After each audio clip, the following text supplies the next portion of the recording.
Selamat datang di pembahasan mendalam kita. Halo. Pernah nggak sih Anda di Pemda mikir, gimana ya cara bikin semacam kampus internal yang efektif buat ASN kita? Nah, iya. Kayak tempat belajar yang terpadu gitu ya. Betul! Hari ini kita mau kupas tuntas soal itu. Lebih spesifiknya, langkah teknis sama persiapan timnya. Ini krusial banget kalau Anda mau bangun sistem pembelajaran terintegrasi atau yang kerennya disebut Corporate University, Korpu. Tepat sekali. Kita bakal lihat panduan resminya nih. Dari Lembaga Administrasi Negara, LAN. Ada peraturan, ada pedoman baru juga. Oke? Misi kita hari ini intinya sih membedah fondasinya dulu. Khususnya struktur tim pelaksana Corpu di level Pemda Anda. Siapa aja, tugasnya ngapain aja. Itu penting banget. Siap. Kita mulai dari dasarnya dulu kali ya. Korpu ini apa sih sebenarnya, secara sederhana? Oke. Jadi, Korpu itu gampangnya upaya bikin sistem belajar yang nyambung terus. Terintegrasi. Terintegrasi ya? Iya. Tujuannya jelas. Ngasah kompetensi ASN. Pengetahuan, skill, singkapnya juga. Biar apa? Biar sejalan sama target strategis Pemda Anda, terus juga sama prioritas nasional. Jadi bukan sekedar ngirim orang ikut pelatihan biasa gitu ya? Beda-beda. Ini lebih terstruktur, lebih strategis. Jadi buat instansi Anda, manfaatnya banyak. Bisa penuhi kebutuhan SDM internal Anda, dukung kinerja, bantu ASN penuhi hak belajar 20 JP setahun itu kan? Ah iya, yang 20 JP itu ya? Betul. Dan pastinya nyambung sama arah pembangunan nasional. Gitu. Oke, nah LAN sendiri kan katanya sudah punya peta jalannya ya? Ada elemen-elemen penting gitu. Iya, ada 7 elemen kunci yang disebutin LAN. Mulai dari manajemen pengetahuan, strategi belajar, forumnya, sistemnya, teknologinya, sampai integrasi sistemnya.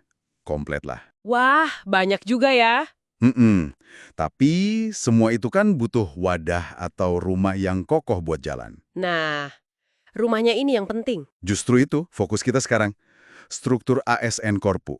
Ini fondasi timnya, yang bakal gerakin semua elemen tadi. Oke, struktur tim. Yang perlu dicatat nih buat Anda, struktur ini maksudnya bukan bikin dinas baru atau nambah jabatan lagi kan ya? Nah, itu poin penting. Bukan nambah unit kerja baru. Panduan LAN jelas bilang ini lebih soal pembagian peran. Pembagian tanggung jawab dalam sistem Korpu di instansi Anda. Jadi, siapa ngerjain apa, gitu. Oke. Lebih ke peran ya. Mari kita bedah deh komponen utamanya. Pertama ada yang namanya Dewan Pengarah Pembelajaran. Ini apa fungsinya? Kedengarannya tinggi banget ya? Memang strategis sekali posisinya. Dewan Pengarah ini ibaratnya komite ahli di puncak. Mereka yang rumuskan arah kebijakan. Prioritas belajarnya ASN mau kemana. Tentunya harus nyambung sama Renstra Pemda Anda. Sama peta talenta kalau sudah punya. Mereka juga yang mantau dan evaluasi, Korpu ini udah bener belum jalannya. Gitu.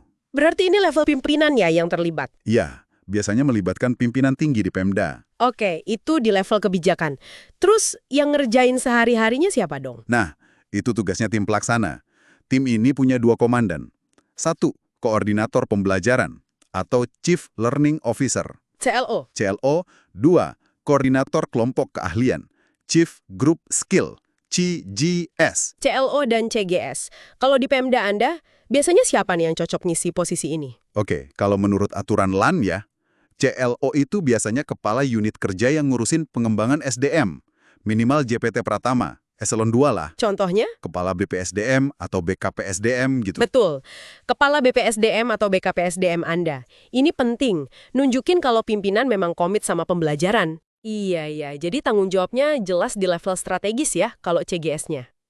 Nah, untuk CGS di instansi daerah, itu perannya dipegang oleh Asisten Sekretaris Daerah, ASDA. Oh, ASDA ya? Iya. Jadi, tim pelaksana ini, CLO dan CGS, tugasnya lebih ke operasional.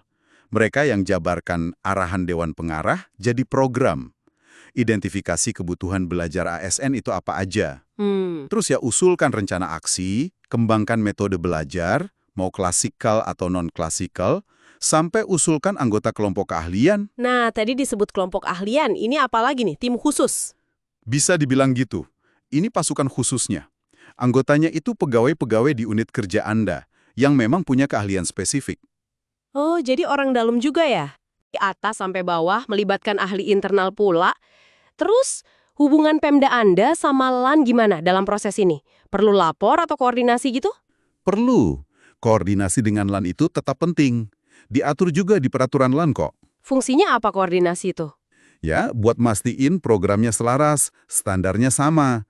Mungkin juga bisa minta bantuan teknis atau asistensi dari LAN kalau perlu. Jadi Pemda Anda nggak jalan sendiri. Oke. Jadi, kalau kita tarik benang merahnya nih, persiapan teknis utama buat bangun korpu di Pemda Anda itu intinya adalah bentuk struktur tim yang pas sesuai panduan LAN. Betul. Ada dewan pengarah buat arah strategisnya, terus ada tim pelaksana, isinya CLO, Kepala BPSDM BKPSDM Anda, sama CGS, ASDA Anda buat jalanin operasionalnya. Yap, Dan didukung sama kelompok keahlian dari internal Anda sendiri. gitu ya. Tepat sekali. Struktur ini yang memastikan ada sambungan jelas antara arahan strategis pimpinan sama pelaksanaan program belajar di lapangan. Biar relevan dan dampaknya terasa. Ini bukan cuma formalitas, tapi mesinnya korpu di tempat Anda. Sip. Sangat jelas ini penjelasannya. Nah, sebagai penutup nih, mungkin ada satu pertanyaan buat Anda renungkan di Pemda masing-masing. Boleh, apa tuh? Kan tadi bilang CLO sama CGS itu krusial banget ya, kayak motornya korpu. Pertanyaannya, gimana cara instansi Anda memastikan orang yang dipilih buat posisi itu benar-benar orang yang tepat, punya kompetensi, kapasitas, dan komitmen, supaya korpu di daerah Anda itu nggak cuma jalan, tapi beneran berhasil bawa perubahan positif? Pertanyaan bagus itu. Itu jadi PR bersama ya.